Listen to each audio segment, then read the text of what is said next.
বন্ধুরা, আমি Ruma last stage cancer fighter. বন্ধুরা, কেমোথেরাপি নিলে একটা মানুষ কতদিন বাঁচতে পারে? হ্যাঁ, তোমরা হয়তো অনেকেই শুনে থাকবে যে ক্যান্সার হলে মারা যায়, বা কেমোথেরাপি 3টে 4টে বা 5টা চললে কোনো পেশেন্ট হয়তো নিতে পারে না, বা হ্যানা ত্যানা হাজার কথা শুনেছো, খারাপ খারাপ কথা, তাই না?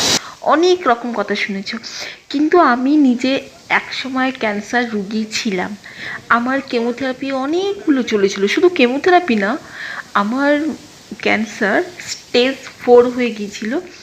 টিউমার ফেটে গেছিলো অত্যন্ত খারাপ অবস্থায়, মানে তোমরা কল্পনা করতে পারবে না। রাত্রি 12টা 12:30টার সময় টিউমার ফেটে যায়, আমি নার্সিংহোমে গিয়ে ভর্তি হই।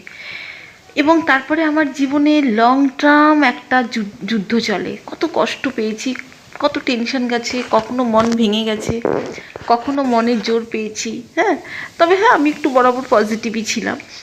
তারপরে হ্যাঁ বন্ধুরা, বুঝতেই পারছো যে একটা লাস্ট স্টেজ ক্যান্সার পেশেন্ট, যার একটা মেজর অপারেশন হয়েছে, তারপরে তার কেমোথেরাপি চলে, আমি কি খাবো না খাবো, আমার ডায়েট কি হবে, কি লাইফস্টাইল হবে, আমাকে অ্যাডভাইস করার মতো ছিল, অনেকেই ছিলেন। সত্যি কথা বলতে অনেকেই ছিলেন, কিন্তু আমি বুঝতে পারতাম না যে আমি কার অ্যাডভাইস ফলো করব।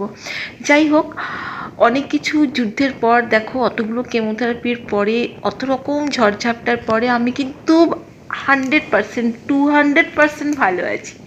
সুতরাং কেমোথেরাপির পরের কতদিন একটা মানুষ বাঁচবে, সেটা তোমরা আমাকে দেখে আশা করি তোমরা বুঝতে পারছো যে আমি কতটা ভালো আছি। কেমোথেরাপি নিলেই মানুষ মারা যায়, ক্যান্সার হলেই মারা যায়, এই কথাটা কিন্তু অন্তত আমার ক্ষেত্রে কিন্তু ঠিক সত্যি হয়নি। যে মানুষ মারা যায়, এটা সবার ক্ষেত্রে সমান হয় না, ওরকমভাবে হয় না যে কেমোথেরাপি নিলেই লোকে মরে যায়, সেটা না।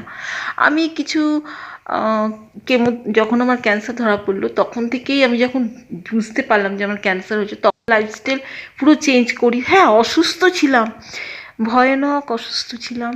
সবাই ভেবেছিল আমি মারা যাব।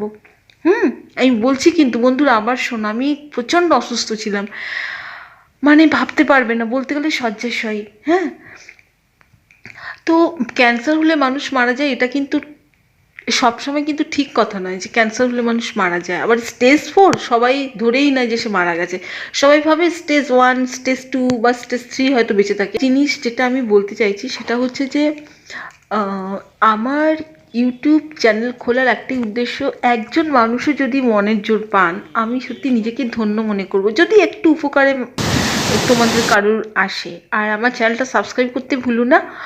আর অনেক রকম মোটামুটি টপিকের উপর আমি ভিডিও সবসময় শেয়ার করতে থাকি। হ্যাঁ, বারবার শেয়ার করি যাতে যারা